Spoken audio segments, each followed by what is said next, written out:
네, 예배 자리에 오신 우리 성도님들 환영을 축복합니다. 또 각자 자리에서 이 시간에 지키시는 성도님들도 환영을 축복합니다. 네, 오랜만이죠. 네, 한수영도 매주 보지만 또 여기서 보는 건 되게 오랜만인 것 같습니다. 찾아보니까 한 4개월 정도 되었더라고요. 작년 11월에 설교하고 나서 12, 1, 2, 3 이제 4개월 만에 왔습니다. 어떻게 지냈냐면은, 그래도 오랜만이니까 어떻게 지냈냐면은 우선은 졸업을 했습니다. 졸업한 한 달이 되어서 지금은 좀 이제 평일에보다 더 시간이 있다 보니 서울교회, 제가 사역하는 서울교회 가서 평일에도 조금씩 사역을 하고 있고, 또 유초등부뿐만 아니라 조금씩 이제 예배나 인도나 이렇게 섬김을 하고 있습니다. 1, 2월에는 어떻게 지냈냐? 바쁘게 지냈습니다. 1, 2월 달에 마음도 바빴고요, 몸도 바빴고. 왜 바빴냐면은 이제 그거는 목사님과 사모님에게 들으시길 바랍니다. 방송으로는 할 수 없는, 예배 자리에서는 할 수 없는 그런 내용들이 있으니 궁금하시면 여쭤보시고, 또 수요일 날 우목사를 보고 싶으시면 예배 자리에서 보면 좋겠습니다. 네, 여기까지만 하고 오늘 말씀하도록 하겠습니다. 오늘 말씀 제목은 나였다면 그런데 그조차도입니다. 나였다면 그런데 그조차도인데, 사실 이 말씀은, 이 제목은 성도님들에게 익숙하실 수도 있습니다. 왜냐하면 제가 용산 새생명교회에서 한 번 했던 설교이기 때문입니다. 그래서 제목을 그대로 할까 아니면 바꿔서 할까 고민을 했는데 그대로 했습니다.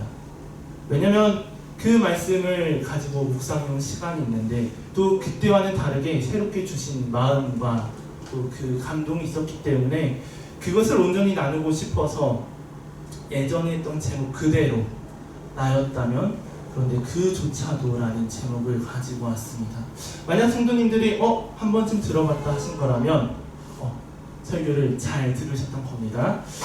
나였다면 이런 겁니다. 나였다면 다르게 한다, 나였다면 그 순간 달랐다, 이런 거를 말합니다. 왜 우리가 드라마를 볼 때 그런 적 있지 않나요? 주인공을 보면서 그렇게 하면 안 되지, 나였다면 그 순간에 이렇게 했을 것이다, 그렇게 하면 안 되지, 이렇게 해야지, 나였다면, 내가 그 주인공이었다면 이렇게 했을 것이다 라고 생각하는 순간이 있습니다. 또 언제 우리가 이런 생각을 하냐면, 어제 축구를 했더라고요. 비겼던데 축구를 보더라도 나였다면 바로 슛을 했다, 내가 선수였더라면 드리블을 더하지 않고 슛을 했을 것 같다, 이런 생각을 우리가 종종 하곤 합니다. 나였다면 달랐다. 근데 이게 우리 삶에만 있는 게 아니라 또 언제 있냐면 신앙생활에도 있는 것 같아요. 우리가 말씀을 듣거나 성경을 보거나 이제 수많은 인물들을 보는데, 그 수많은 인물 가운데 어떤 사람이 있냐면 먼저는 믿음의 사람이 있습니다. 나도 저런 믿음 가져야지, 나도 저런 믿음의 행동을 보여야지, 하나님 앞에 순종해야지 하는 생각을 가지게끔 하는 인물들이 있어요. 마치 아브라함처럼, 마치 다윗처럼, 마치 나단 선지자처럼, 또 제가 좋아하는 갈렙처럼 그런 사람들이 있습니다. 근데 그런 사람들만 있냐? 아니죠. 그와는 반대되는 사람들도 있죠. 믿음이 연약한 자들이 있습니다. 하나님께 은혜를 받았지만, 하나님을 경험했지만 중요한 순간에 걸려 넘어지는 자들도 있습니다. 그래서 우리는 이제 성경 속에서 그 인물들을 보면 생각을 해요. 나였다면 달랐다, 내가 그 믿음의 인물이었다면 다른 행동을 했다, 내가 노아의 방주를 짓는 그 당시 있던 사람이었다면 방주를 탔다, 이런 생각을 합니다. 제가 이 생각을 언제 처음 가졌냐? 어릴 때 성경 만화책을 보는데 가데스 바네아에서 이스라엘 민족이 하나님을 향해 불신앙하는 모습을 보면서 그 생각을 했습니다. 이제 12명의 정탐꾼들이 보고를 하죠. 뭐라고 보고하냐면 여호수아와 갈렙을 제한 10명이 부정적인 보고를 합니다. 그리고 그 부정적인 보고에 이스라엘 민족의 반응이 어떻냐? 불신앙의 모습을 보이는 거죠. 소리 높여 밤새 통곡하며 부르짖습니다. 나를 이곳으로 끌고 온 모세와 아론을 원망합니다. 그러고 나서 이렇게 말해요. 애굽에서 죽었던 것이 더 나았다. 차라리 광야에서 죽었던 것이 더 나았을 것이다. 그러니 지금이라도 애굽으로 돌아가자라는 불신앙의 모습을 보입니다. 그래서 저는 이제 이게 이해가 안 됐습니다. 왜냐하면 모세가 기도 한 번 하면 해결되는 거 아닙니까? 그때 설교 때도 이 이야기를 했습니다. 모세가 기도 한 번 하면 해결되는 거 아닌가요? 물론 사람이니까 그 정탐의 보고를 들으면 무섭겠죠. 사람이니까 그 정탐의 보고를 들으면 겁이 나겠죠. 내가 스스로 보기에도 메뚜기 같아 보이겠죠. 근데 그럼에도 불구하고 그들에게 무엇이 있었냐? 하나님이 나를 인도한 경험이 있었습니다. 홍해를 가르신 그 하나님을 본 경험이 있었고, 다른 걸 다 제쳐두고 그 애굽에서 우리를 출애굽하신, 이끌어내신 그 하나님을 경험하고 느끼는 그 시간이 있었습니다. 그래서 저는 이해가 안 됐어요. 왜 하나님을 경험했는데 그런 생각을 하지? 차라리 나였다면 모세에게 나아가서 기도해야 됩니다. 지금은 더욱이 금식 기도를 해야 됩니다 라고 했을 거예요. 왜? 하나님이 애굽에 우박을 내리셨습니다. 하나님이 애굽에 장자를 치셨습니다. 그들이 한 거 없이 하나님이 그 이스라엘 민족을 출애굽시키셨으니까 그 생각을 했습니다. 그래서 저는 생각했습니다. 나였다면 달랐다. 나였다면 그 보고를 듣고도 여호수아 갈렙처럼 했을 것 같다라는 생각을 했습니다. 이 이야기를 왜 하냐면 오늘 본문도 그런 생각이 드는 본문이에요. 나였다면 1만 달란트를 받았으니 나에게 빚진 통료를 탕감해줬다. 나였다면 나에게 이미 큰 은혜가 있으니 나도 그 은혜를 나눠줬다. 이 생각이 드는 본문이 오늘 저희가 본 본문입니다. 오늘 본문 말씀은 먼저는 용서에 관한 본문입니다. 그런데 용서가 그냥 용서가 아니라 어떤 용서냐면 천국을 받은 자가 보여야 되는 용서입니다. 먼저 베드로가 예수님에게 어떻게 묻냐면 이렇게 묻습니다. 주여, 형제가 나에게 죄를 범하면 몇 번이나 용서해 줘야 합니까? 7번까지 하오리까? 라고 묻습니다. 먼저 이 베드로의 이 질문과 또 질문과 동시에 나타난 이 자체적인 대답은 상당히 괜찮은 대답입니다. 왜냐하면 당시에는 3번 용서하는 것을 대단하게 생각했기 때문이에요. 나에게 잘못한 누군가를 3번 용서하는 것을 그 당시의 랍비들은 대단히 큰 관용이라 여겼으며, 그래서 실제로 가르칠 때도 3번 용서하는 것을 실천해라 라고 가르쳤습니다. 근데 베드로가 몇 번 용서하면 됩니까? 라고 물으면서 뭐라고 대답을 했냐면 7번이면 됩니까? 라고 말한 거예요. 그래도 베드로가 예수님을 따라다니니까 그 당시에 랍비들보다 좀 나은 거죠. 그쵸? 예수님을 따라다니까 더 나은 거예요. 베드로가 말한 7번의 숫자는 말 그대로 숫자의 의미도 있지만 저와 성도님들이 다 아시는 완전수의 의미도 있습니다. 완전히 용서하는 숫자 7. 그래서 베드로가 말한 거예요. 7번까지 용서하면 됩니까? 근데 예수님이 그 질문에 뭐라고 답하시냐면 7번뿐 아니라 70번씩 7번 하라고 합니다. 이게 개역개정에는 7번씩 70번 하라고 되어 있어요. 70번을 7번 하냐, 7번을 70번 하냐, 이 차이인데 이제 이게 우리에게 쉽지가 않은 거예요. 7번도 힘든데. 왜냐면 우리의 마음은 그렇게 넉넉하지가 않으니까. 우리의 마음은 3번도 사실 힘들잖아요. 나에게 딱 부딪힐 때 한 번에 탁 넘어지는 순간이 있잖아요. 저는 그것을 이 설교를 준비하면서 느꼈습니다. 3일 내에 그것을 느낀 경험이 있습니다. 그래서 저는 베드로가 대단하구나 라는 생각을 했어요. 70번을 7번씩 용서하라라는 게 무슨 의미일까요? 70번을 7번씩 용서하라라는 건 이런 뜻입니다. 끝없이 용서해라. 완전 수치를 넘어서서 계속해서 용서해라. 끊임없이 용서해라. 완전히 용서해라, 이 의미를 가지고 있습니다. 만약 내가 진짜로 용서하면 어떻게 되겠습니까? 그때는 숫자를 세지 않을 겁니다. 내가 진짜로 누군가를 용서한다면 그때는 숫자를 세지 않을 거예요. 왜냐? 진짜로 용서했습니다. 용서를 했습니다. 근데 숫자를 셉니다. 그게 진짜 용서일까요? 아니죠. 그거는 증오라고 합니다. 그거는 용서가 아니라 잠깐 동안 화를 미룬 거라고 합니다. 그거는 진짜 용서가 아니라 내 마음속에 화를 갖고 있다는 것을 말합니다. 물론 매 순간 화를 내지 않고 참는 것도 대단한 겁니다. 그렇죠? 매 순간 다혈질에서 버럭하는 게 아니라 참는 것도 대단한 거예요. 근데 그 참을 때 무슨 문제가 나타나냐면 참을수록 그 사람이 무서워집니다. 그 사람이 참으면 참을수록, 그 사람이 많이 참으면 많이 참을수록 오 대단해 이것도 있지만 그만큼 무서워지는 거예요. 저는 이제 남자 고등학교를 나왔는데 어떤 선생님이 무서웠냐면 먼저는 선도부장 선생님, 생활부 선생님들이 무서웠습니다. 그분들은 이제 요즘은 달라졌지만 아이템을 하나씩 들고 다녔어요. 정문에 학기채를 들고 서 계신다던가, 뭐 중학교 때는 특히 뭐 당구대 아니면 뭐 효자손, 빗자루 뒷부분을 이렇게 들고 다닌다던가 그런 게 있으셨는데 그분들 무서웠습니다. 저절로 겸손해지죠, 저희의 마음이. 근데 그 선생님들도 무서운데 어느 분이 무섭냐면 정말 화를 안 내시는 분이 혼내실 때가 무섭습니다. 항상 하하호호 웃으시던 선생님, 정말로 인자하시던 그 선생님이 혼내실 때 1년 동안 참았던 그 화를 어느 순간 터뜨리실 때 그 순간도 무섭습니다. 진정한 숫자, 용서는 그래서 숫자로부터 자유로운 겁니다. 내가 400번을 참았어, 내가 400번을 용서했어, 이게 아니라 진정한 용서는 매번 세는 숫자가 1인 거예요.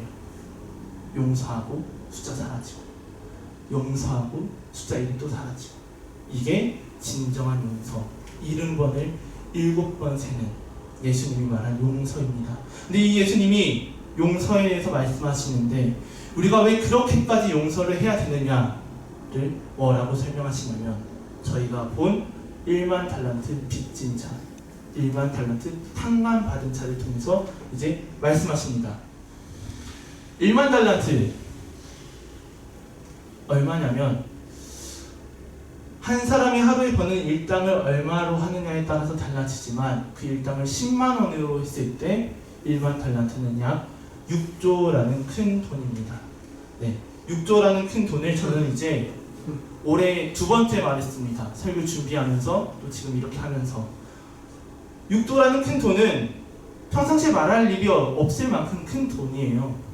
이 돈이 얼마나 크냐면 저는 이런 계산을 좋아하는데 1년의 이율을 1%라고 했을 때 그 이자는 600억입니다. 600억은 사람이 하루에 1억 6천만 원씩 꾸준히 써야 겨우 내 이자를 다 쓸 수 있을 만큼 큰 돈입니다. 6조가 있으면 이자가 1년에 600억이 생기는데 하루에 1억 6천만 원씩은 써야 내 재산이 겨우 늘어나는 것을 막을 수 있는 거예요. 저는 그런 열심을 가지고 싶어요. 1억 6천을 어떻게 쓸까라는 그 열심을. 근데 그 6조라는 큰 돈을 예수님이 우리에게 그저 선물로 줬다라는 것이죠. 그 6조라는 그 1만 달란트를 예수님이 우리에게 구원하기 위해서 선물로 줬다라는 거예요. 근데 1만 달란트는 숫자로 해도 이렇게 큰 의미이지만 진짜 의미는 어떤 거냐면 이런 겁니다. 그 당시 사람들이 생각할 수 있는 가장 큰 숫자와 가장 큰 단위, 그 당시 사람들이 생각할 수 있는 가장 큰 숫자와 가장 큰 가치, 이게 진짜 1만 달란트의 비유입니다. 단순히 숫자로만 할 때도 큰데 진짜는 어떤 의미를 갖고 있냐면 내가 생각할 수 있는 가장 큰 돈, 내가 생각할 수 있는 가장 큰 것, 지금으로 하면 더 크기가 커지겠죠. 6조를 뛰어넘는 그 가치들이 너무나도 많이 보이니 제가 언제 한번 신문 같은 데서 이제 이런 만화를 봤습니다. 무슨 만화를 봤냐면 네컷 만화를 봤는데 첫 번째 컷에서 한 아이가 한 어른에게 이렇게 묻습니다. 아저씨, 나사는 어떤 곳입니까? 여기서 말하는 나사는 기계에 들어가는 그 나사가 아니라 미국 항공우주국, 미국에 있는 그 나사입니다. 아이가 이렇게 묻는 거예요. 아저씨, 나사는 어떤 곳입니까? 근데 그 질문에 아저씨가 뭐라고 답하냐면 두 번째 장면에서 나사는 세상에서 가장 똑똑한 사람들이 들어가는 곳이야. 거기서는 너가 상상도 하지 못하는 것을 만들어 라고 합니다. 이제 그 아저씨의 대답을 듣고 그 아이가 다시 이렇게 묻는 거예요. 세 번째 장면에서 뭐라고 물어보냐면 아저씨, 그러면 그 나사에서는 로봇 태권브이도 만들 수 있습니까? 라고 물어봅니다. 꽤 오래되었던 만화 같아요. 로봇 태권브이로 말하는 것을 보니까. 근데 이제 그 대답에 네 번째 장면에서 아저씨가 뭐라고 말하냐면 그것은 너가 생각할 수 있는 거잖아. 나사는 너가 생각할 수도 없는 그것보다 더 큰 것을 만드는 곳이야.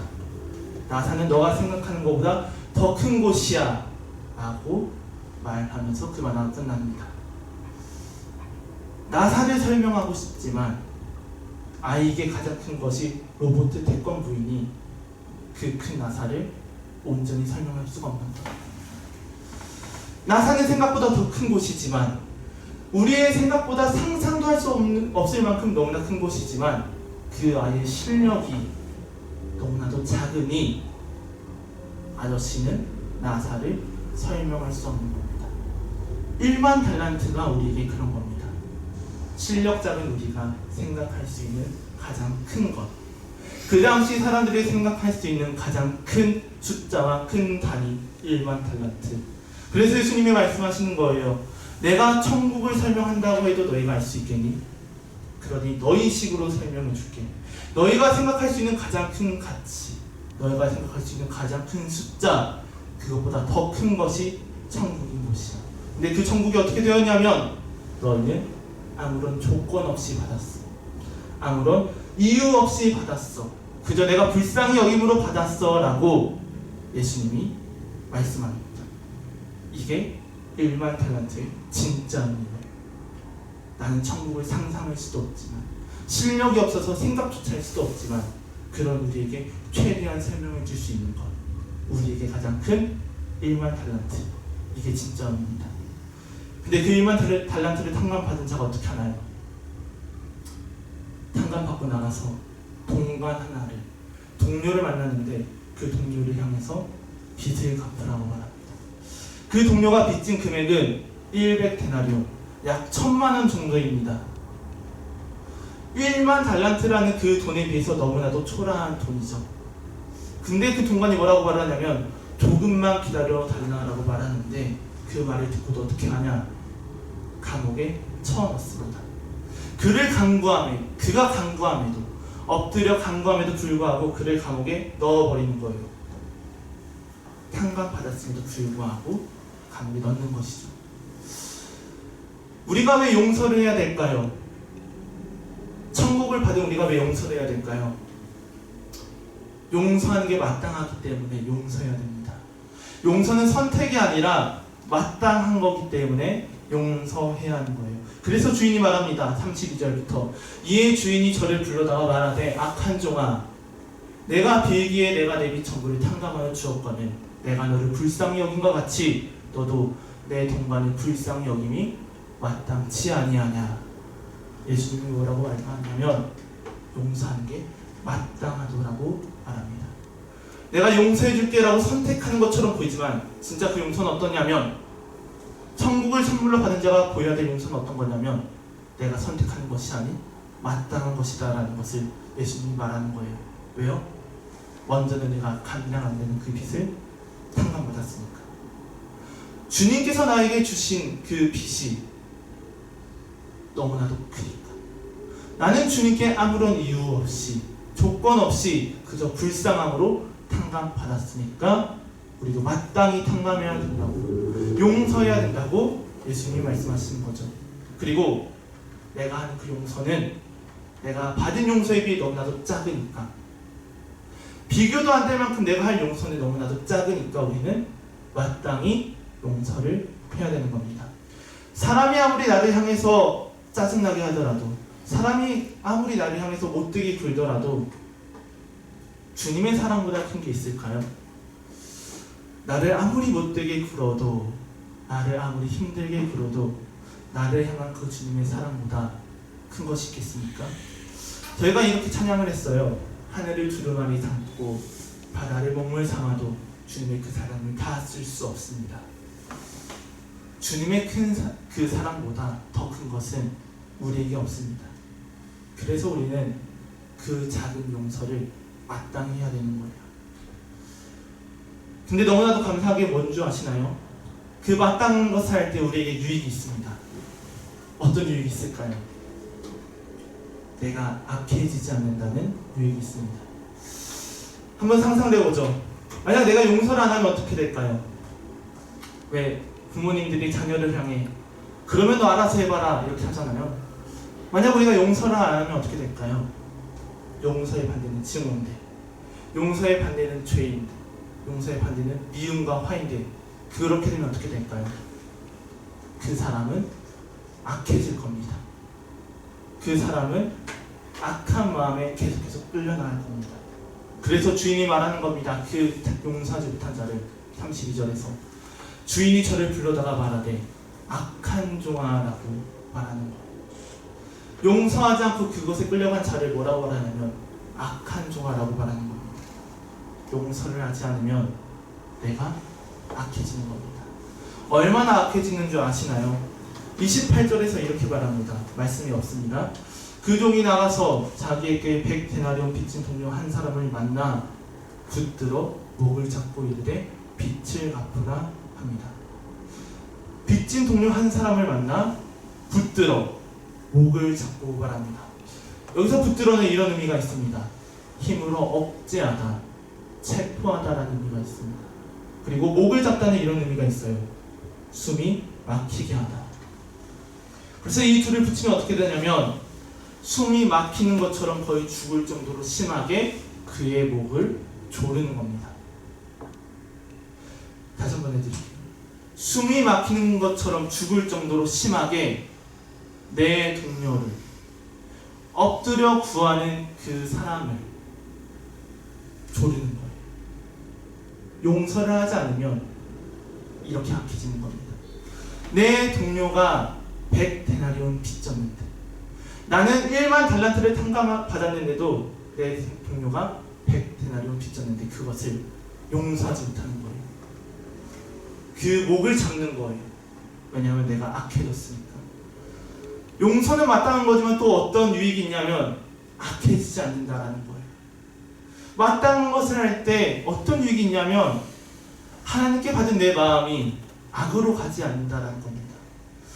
만약 요셉이 그 형들을 용서하지 않았으면 어떻게 됐을까요? 끔찍하지 않았을까요? 왜냐하면 요셉은 힘과 권력을 가졌으니까. 그들이 오는 것을 기다리는 게 아니라 어쩌면 찾아갈 수도 있었잖아요. 요쯤에 있을 것이다. 그리고 가기 전에 보디발과 그 아내를 여기로 데려와라. 이럴 수 있지 않았을까요? 악해졌다면 끔찍해졌을 거예요. 근데 그 악해지지 않기 위해서 우리는 용서를 하는 거예요. 마땅하지만 나에게 유익이 있는 것, 그게 용서인 겁니다. 그래서 우리는 용서를 해야 되는 거예요. 그럼 그렇게 용서할 때 우리에게 무엇이 있냐? 기쁨이 있습니다. 하나님의 원함을 알아가고 하나님의 마음을 닮아간다라는 기쁨이 우리에게 있는 겁니다. 나를 불쌍히 여긴 그 예수님이 주신 그 마음을 나도 누군가를 용서하면서 닮아가는 거예요.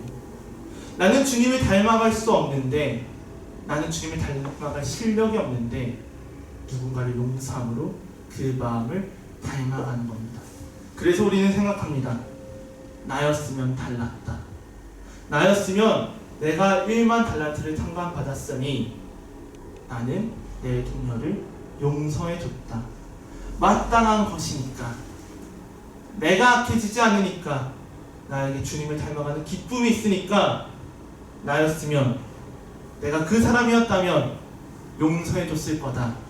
이 생각을 하는 거예요. 저도 그 생각을 했습니다. 나였으면 용서해줬을 것 같아요. 근데 이 마음을 가지고 이 본문을 저는 삶에서 꽤 많이 묵상을 하는데 어느 생각이 들었냐면 이 생각이 들었습니다.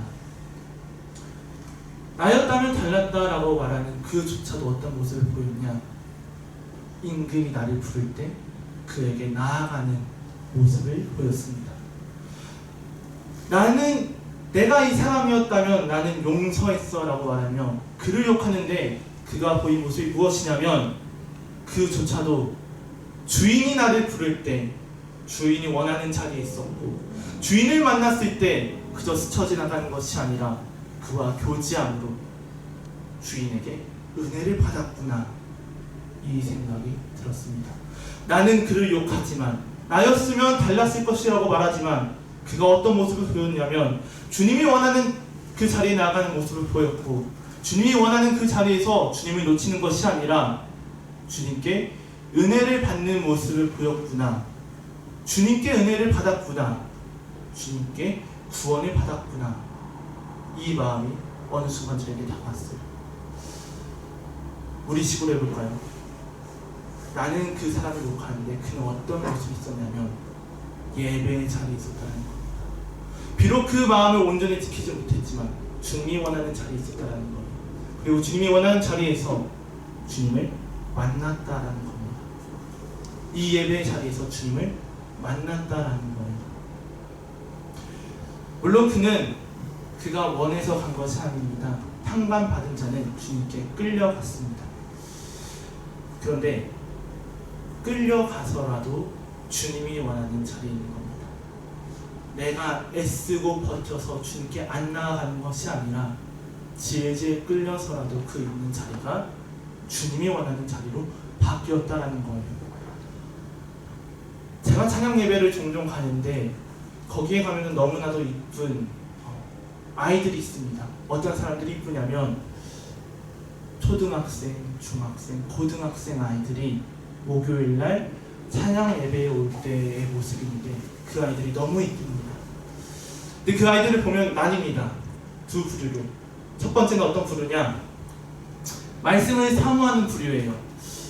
제가 1시간 정도 일찍 갔는데 한 아이가 중학생이거든요. 이렇게 말하더라고요. 옆에 친구에게 너 이 목사님 설교 들어봤어? 이 목사님 설교 쩔어. 이렇게 말합니다. 사실 그 아이의 표현은 쩔어보다 더 이제 기소보였어요. 예배에서 하는 좀 그러는. 근데 그 설교의 자리를 사모하면서 목사님을 향한 기대를 가지면서 그 자리에 나온 것이죠. 사모함과 기대함으로 나온 아이가 있다면 또 어떤 아이가 있느냐? 목사님이나 전도사님, 부서 선생님이나 혹은 부모님에 의해서 끌려온 아이들도 있습니다. 그래서 그 아이들은 조금은 달라요. 힘이 없어 보이고요. 찬양을 들을 때도 기쁨이 있지만 조금은 그 다른 티가 납니다. 근데 저는 그 아이를 봐도 마음이 기뻤습니다. 왜냐하면 끌려서라도 그 자리에 와 있으니까. 내가 안 간다고 버티고 애써서 그 세상 속에 있는 게 아니라 그 시간에 끌려서라도 주님이 원하는 자리, 주님을 찬양하는 자리, 주님을 바라보는 자리에 있었으니까 그 아이들도 너무 귀하더라고요. 나였으면 달랐다. 근데 그조차도 그 탕감받은 자가 보인 모습이 무엇이냐면 주님이 원하는 그 자리에 끌려가는 모습을 보였습니다. 나였으면 달랐다라고 고백을 하지만 그가 보인 모습이 무엇이냐면 끌려서라도 주님이 원하는 자리에 나아가는 모습을 보인 거예요. 그럼 우리는 어떻게 해야 될까요? 먼저는 내가 주님이 원하는 자리에 있는지 점검해야 됩니다. 주님이 나를 부르는 순간, 나를 이곳으로 오라고 찾는 순간 내가 주님이 원하는 자리에 있는지 점검해야 되는 것이 되는 거예요. 그리고 내가 주님이 원하는 자리에 없다면 그때는 어떻게 해야 되느냐? 주님이 원하는 자리로 나아가야죠. 그때는 버티는 게 아니라 주님이 나를 찾는 그 자리로, 주님이 나를 부르는 그 자리로 나아가야 되는 겁니다. 이거는 단순히 장소만을 이야기하는 것이 아니에요. 교회에서 예배를 드려야 된다 이것만을 말하는 것이 아닙니다. 무엇을 말하냐면 삶 속에서 주님이 나를 찾을 때 난 그 주님의 찾음에 응답하는가, 삶 속에서 주님의 마음이 있는 곳에 나의 마음도 있는가? 삶 속에서 주님의 관심이 있는 곳에 나의 관심도 정말 그곳에 있는가? 이것을 우리는 점검해 봐야 된다는 겁니다. 먼저는 내가 주님이 원하는 자리에 있어야 되는 거예요. 물론 이게 날이 갈수록 쉽지가 않습니다. 왜냐하면 우리에게는 주님이 원하는 자리도 있지만 또 무엇이 있냐면 내가 원하는 자리도 있기 때문입니다. 주님이 나를 불렀지만 나에게 무엇이 있냐면 나를 부른 것과는 다르게 내가 나아가고 싶은 자리도 있는 거예요. 내 돈, 내 밭, 내 사업, 내 시간이 있는 겁니다. 그래서 주님이 나를 부른 것을 알아도 우리는 어떤 모습을 보이냐면 내 것이 있습니다, 주님. 내가 원하는 것이 있습니다, 주님 하면서 나아가지 않는 때가 있습니다.